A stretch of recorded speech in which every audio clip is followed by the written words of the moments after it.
Welcome to Speak with Purpose, a celebration of thought and influence, where bold ideas ignite action. Join Christine Gagnon and the TEDxCatawba community in shaping the future. Hello, everyone. I'm Christine Gagnon, founder and organizer of TEDxCatawba. We're here today to introduce one of our esteemed speakers for our 2025 event to be held here in Hickory, North Carolina on June 14th at the Drendel Auditorium. I'm joined today by Jennifer McCollum. She is president and CEO of Catalyst, driving women's advancement and inclusion in the workplace. Her first book, In Her Own Voice, A Woman's Rise to CEO, blends data and personal stories to highlight challenges and solutions for women in leadership. Featured in the Wall Street Journal, Fast Company, Forbes, and more, she is a sought-after speaker worldwide. Offstage, she enjoys tennis, skiing, and family life in Washington, D.C. Welcome, Jennifer. Good afternoon. Thank you for joining me. Thank you, Christine. It is such a joy to be with you. Amazing, amazing. So I have to work backwards here. You are actually working on your second book, which is going to be released in early 2026. Can you tell our audience a little bit about that? I'm so excited. I can. It's called Men at Work, the roadmap from allyship to gender partnership. And the whole premise of the book is that men are struggling in the workplace too. We have long studied and we've long worked on the problem of advancement of women in the workplace. And we've made a couple mistakes along the way in the last 5 years as we've really focused on this. Men have maybe been left out. Inadvertently, they've been blamed or shamed for the status of women in the workplace right now, or we've asked them to be our allies, to be our advocates. The entire premise of the book is how do we move toward gender partnership so we can work together across gender to create inclusive workplaces that work for everyone. Thank you for that. And I think that based on our conversations, your first book and your second book, they are related in a way. Can you explain that progression, maybe from, what brought you to your first book to how that led you to the second, and not only how, but sort of academically, how that feeds together? Absolutely. So the first book, called In Her Own Voice, A Woman's Rise to CEO, was really designed for any woman who has aspirations to advance in her career, and every one, man, woman, or organization who wants to support her. And the premise of that book, and it was based on a lot of data and research, is that women are exceptional leaders, but we do face external barriers and biases that we need to understand so that we can overcome what we call the hurdles to rise on our path to leadership. I've got tons of stories in the book about overcoming my own hurdles as I rose to CEO. But the book is really about helping the women themselves. Ideally, you have your coaches and your mentors, your sponsors, your allies, your organizations helping you, but it's largely about what you can do. The second book is about the critical role that men play, not only in advancing women, but also when they do that, how it actually helps them too, and how it creates workplaces when we work together where we can create inclusion for all. I like that. There's a harmony about that, in both books together, but also about, as you kind of mentioned, this gender workplace where, we're really working together in that way. I want to go back to something you said a second ago about your hurdles. You've been very successful, and I love your story. And I know that both you and I have worked in private equity, and now you're at Catalyst, which is amazing. Can you talk about maybe one or two of those hurdles to share your experience? And I've had quite a few of my own, so I'd love to hear from you and share with our audience a little bit about your story. The premise of the first book is the inner critic and the 7 hurdles women face. The Uber hurdle is called that inner critic. It's that voice. It's that voice of criticism, voice of disgust, voice of uncertainty. And look, we all have it. It just is a little bit louder for women. It can prevent us from following our dreams. Very true. It can paralyze us. And I'll just tell you a quick story. This was 2018, and I was being recruited to be a CEO for the very first time. And my inner critic sounded like this: you're not ready to be a CEO. You need to be a number 2 first. You need to have more skills related to the functions and the financial areas that you haven't managed before. You're not going to be a good enough mother because you've got 3 kids and this is a demanding job. So that inner critic had someone not stop me in my track. It happened to be 2 men in my network, I'll call them allies, who just kind of shook me and said, what is wrong with you? We think we're ready to be CEOs at this point in our careers. You're our peer in this publicly traded company that we worked at together. If not now, then when? So that's an example. And that inner critic kind of flares up in moments of uncertainty, especially with new situations or new challenges or opportunities. So that's one. I could go on and on.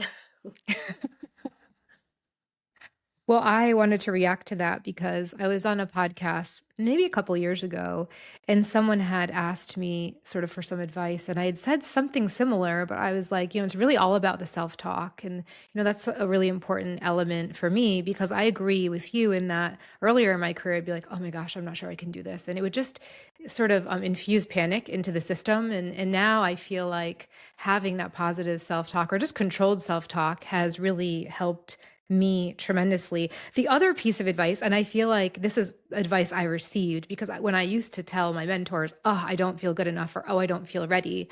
Someone had said to me, and I think this is a famous quote, but it's something like, don't compare your chapter 3 to someone else's like 19 or something like that. And so I subscribe to that as well. Is there something else you want to share on a hurdle? It sounded like you could keep going.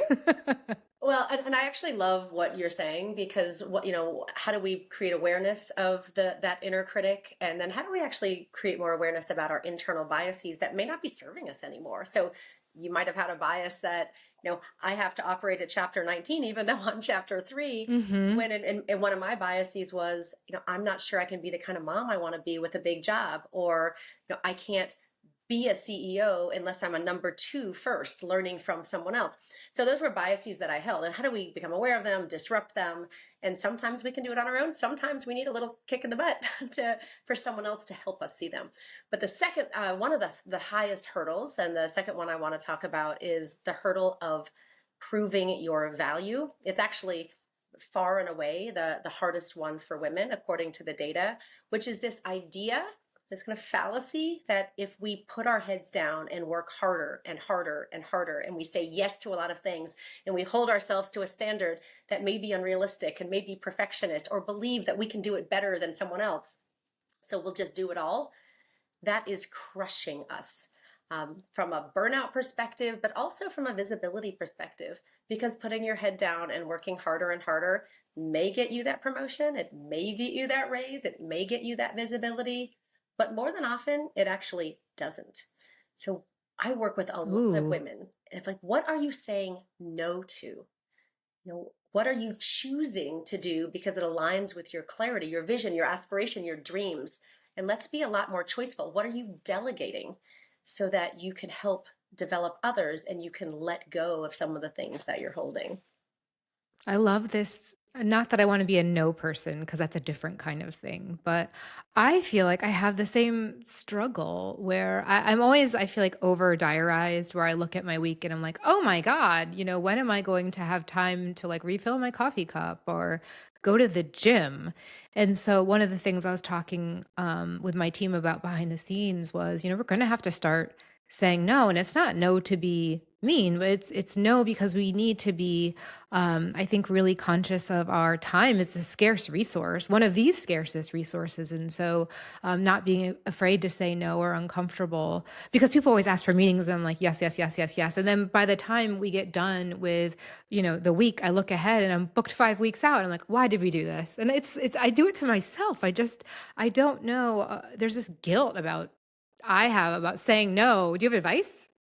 Well, it's kind of born back from kind of these external biases and barriers. And look, women get a lot of advice to say yes to every opportunity, volunteer because you'll get that visibility. And I think it comes from this, this mindset that we have to work twice as hard to get the results because we may not be seen or we may not have the opportunities again if we do say no. And I would say that scarcity mindset isn't serving us well. it actually links, and this is, you asked for advice, so it actually links for me to another hurdle. It's the second highest hurdle women face, and it's called clarity.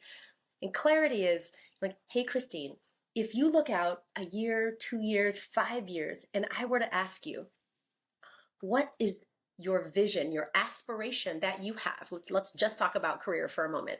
For your work, what strengths are you leveraging? What kind of organization are you working in? Do you know maybe you know the title. You certainly might know the environment. Paint a picture for me. And women usually respond in one of three ways. One, it's, I don't know, I don't have time to think. Oh, that's me. I don't have I'm in time bucket to number even one. think about it. I'm too busy.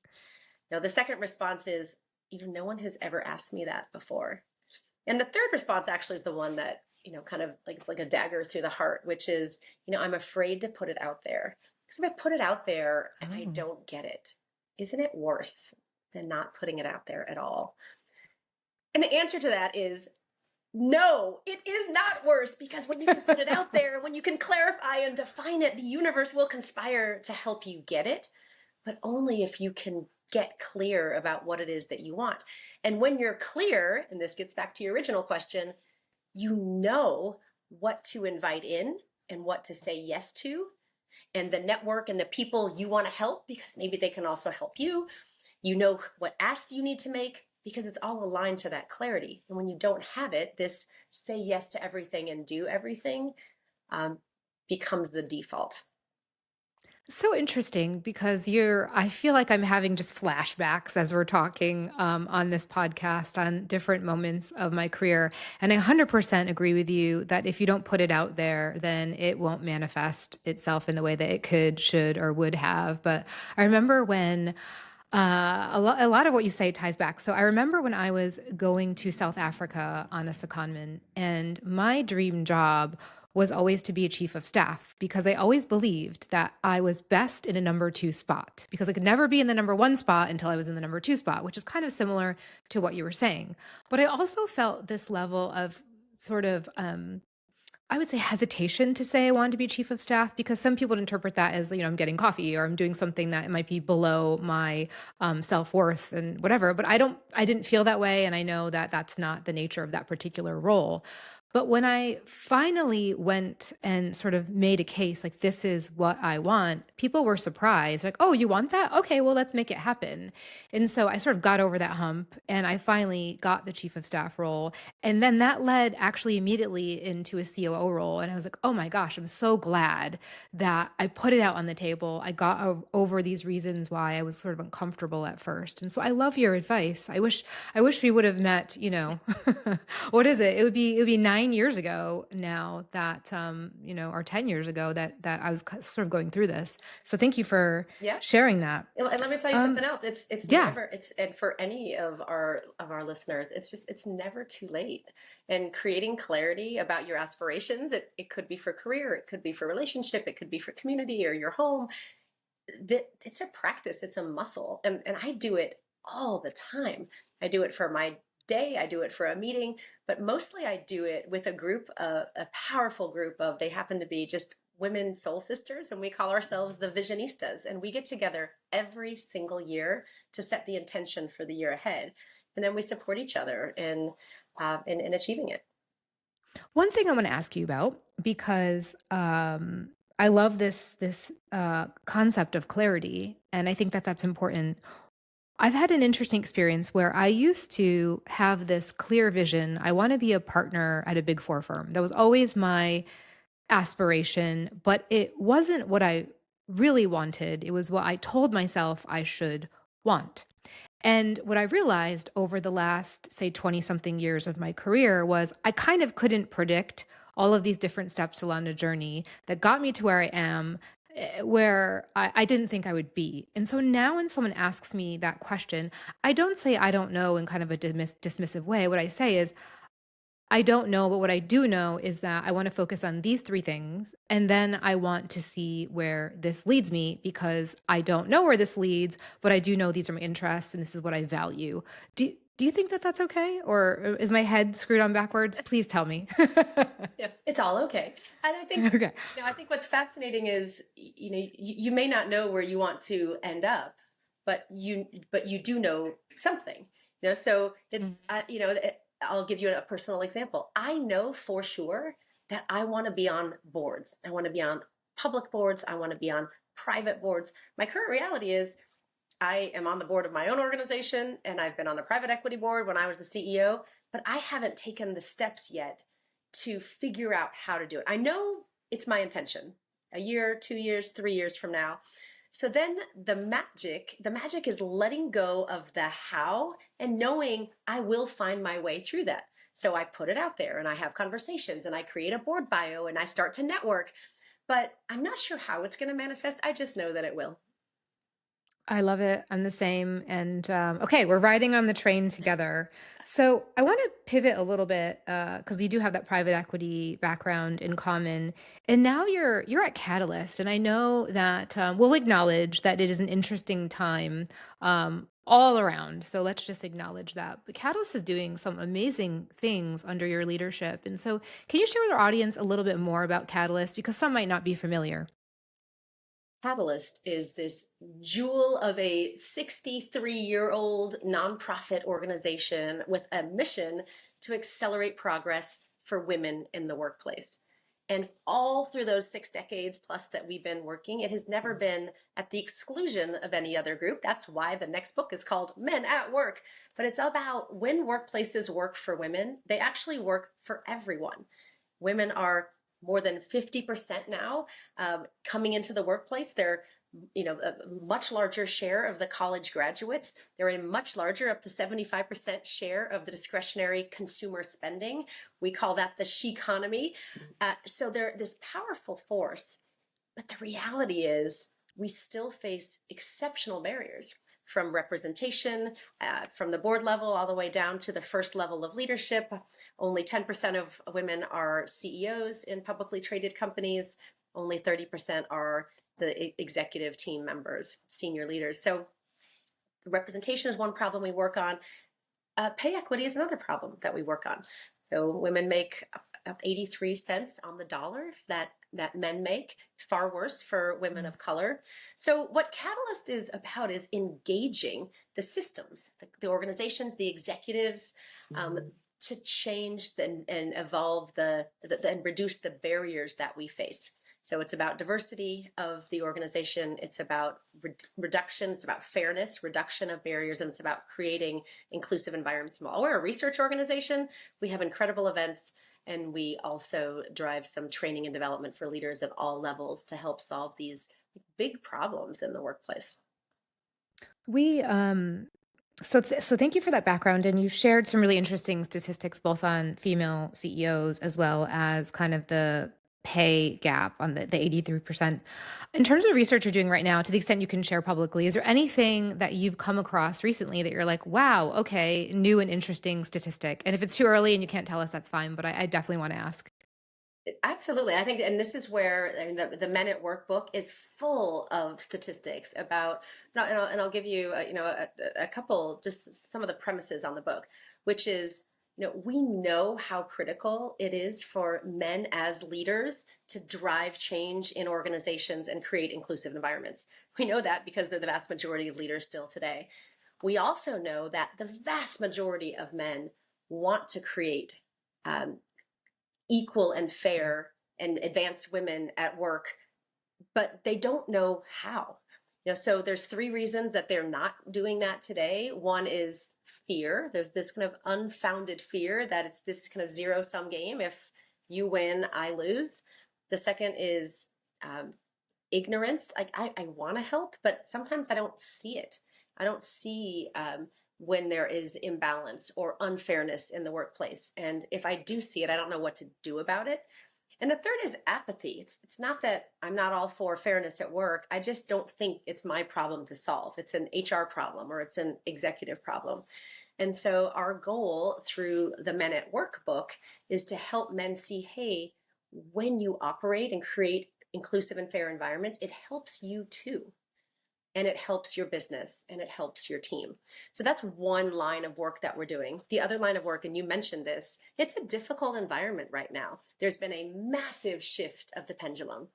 So we're releasing really important work around how to help organizations ensure that they're not risking the long-term organizational results by pivoting too quickly and retreating from really important diversity and inclusion efforts. I can appreciate that. The fear factor is interesting because it's sort of all around. And I often hear it's not just, I think, about the topic we're talking about, but more broadly, it's just like, I don't know what the right thing to say is anymore, or what the right thing to do is anymore. And so, in the context of your new book, in that fear, what's one piece of advice where someone might be able to conquer that? I'll do it. I'll do it through the story. And there's a story in the book. It's actually a full disclosure. It's the story of my husband, Chip McCollum, and he's been in international banking for 30 some years at many, many different banks. And a couple of years ago, I just made the subtle observation that every single peer in his teams across multiple banks have been white men. And I thought, I said to him, isn't that interesting that, there are no women that are at your peer level? And he kind of said, well, look, there are a couple women a level or two down, but there's been some whispers about one of them, we'll call her Priya, that she's got all of the skills. She just doesn't have the confidence. And that opened up this incredible conversation for Chip and me to say, well, wait a minute. This is a bias that we need to look at. Like, what could we do to ensure that Priya is seen in her excellence if she's not kind of pounding her self-promotional chest, which is something that men are actually quite good at. In the book, the first book, we call it Recognize Confidence. How do we recognize women in their excellence? And I said, is there anything that you could do to help her? And he kind of went through all three of those stages. The fear is, well, I don't know, like if she gets promoted, what's going to happen to my job? And that was or the fear of what if I say the wrong thing, or the fear right. of what if I disrupt the status quo and the men don't like it? So you could see all of that. The ignorance was, I don't know what to do. Like, what am I supposed to say? And the third was the apathy of like, is this really my job? And so I encouraged him to sit down with her. You have experiences, you have expertise, you have influence with or without her in the room that you could leverage. And so he slowly over time really started to notice. And Priya ultimately did get promoted, and he started to see that actually it wasn't a zero-sum game, and this is helping the team. And how can I now spot other opportunities? But it's been so that's the type of progress that we aspire to. Your work seems so impactful, and I'm really glad that we get to collaborate in more than one way. What do you love most about what you do? I am so lucky, and I actually want this for everyone. I created it's kind of dorky. It's called the cumulative rating screen. As I was looking at what my next CEO role would be, and I created a spreadsheet and I started writing things down. And this is what I love about what I'm doing. Number one, do my strengths align with the needs of the organization? And so these are things like creating vision and strategy and culture to align a team around a transformation. And that's what we're doing at Catalyst. Another one of the screens was, do I report into a board that will both challenge me and support me? I told you about my aspiration to be on a board. And this board at Catalyst is made up of Fortune 500 CEOs, many of whom are leading companies that have been part of Catalyst for 30 to 40 years. Another one of my rating screens was, do I have the opportunity to align my personal brand to the brand of the organization so that when I speak and author and engage outside of the organization, is it aligned with what I care most about, and can I build my brand alongside the organization? And that last one is that purpose piece. Is the purpose of the organization something that when I wake up in the morning, I can't wait to help support and solve really big problems that make a difference? In this case, it's about women and women's advancement. You and I had spent some time in New York together for our listeners, and I could completely feel, see, hear, live your passion for what you do. And quite frankly, it's really inspiring. So thank you for spending that time with me. And I'm excited you're going to spend time on our TEDx stage. So maybe a couple questions about your talk. I don't want to give it all away, but my first question for you is, what made you agree to taking the stage? Because I think I had asked you randomly on a whim, like, come join us. So why did you say yes? I love that you said yes. It's this exact story we've been talking about probably 5 years ago. Even before I had written In Her Own Voice, I had an aspiration, I had a dream to be on a TEDx. I had no idea, what the model was or how to do it. And I had many people in my network, it's the Marshall Goldsmith 100 Coaches Network, who had been on TEDx and even the large TED stage. And so I started asking them, like, how did you do it? And, is it the book first, the TEDx later? And so I had a little bit of advice, but I didn't have a direction. And then you walked into my life for a completely different reason outside of TEDx. And when you extended the invitation, I went, of course. That's how it happens when you set the intention and let go of how it manifests. I love being part of your destiny. That's amazing. I think I've told you that before. Well, thank you. You're going to be on stage in June, which we're super excited to have you. And what do you think sort of success looks like in terms of your messaging to the audience? What's one thing you hope audience members walk away with, of all genders, when you step off the stage? This idea that, well, we've been focused on the challenges in the workplace, especially from a gender lens, it tends to focus on the problems that women face. I want the audience at TEDx to walk away going, well, wait a minute. Workplaces are tough for women, but they're actually tough for men too. Men aren't able in many cases to say, I want to take more time as a new father so that I can bond with my child, or I want to leave the office to watch my daughter's soccer game, or I've got a sick parent and I actually need to take some time to nurture and help and support that generation above or the generation below. So there are many things that aren't working for men. And if we together can acknowledge that the gender expectations that we have for how women operate in the workplace and the same that we have, the different expectations we have for men are not serving either gender.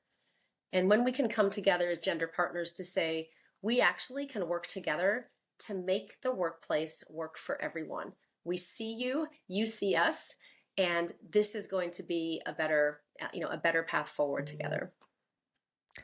I can really relate to this, and I've never said this or shared this story in public. But when I was at my prior firm, I was invited to a women's dinner, I think, and I didn't go.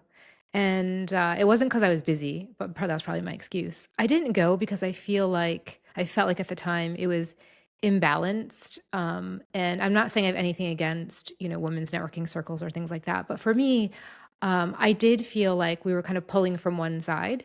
And this balance of, yes, work is difficult. We have challenges from a female perspective, but it's the same for men at work, but maybe it looks a little bit different. So I love this harmony and being balanced in perspective. And it's just the absolute kind of right time for this. So I'm so excited to have you on stage, to have your book in hand in early 2026. And I just want to thank you for sharing with our audience today and for making the trip here to North Carolina to spend time with us. We're very excited to have you.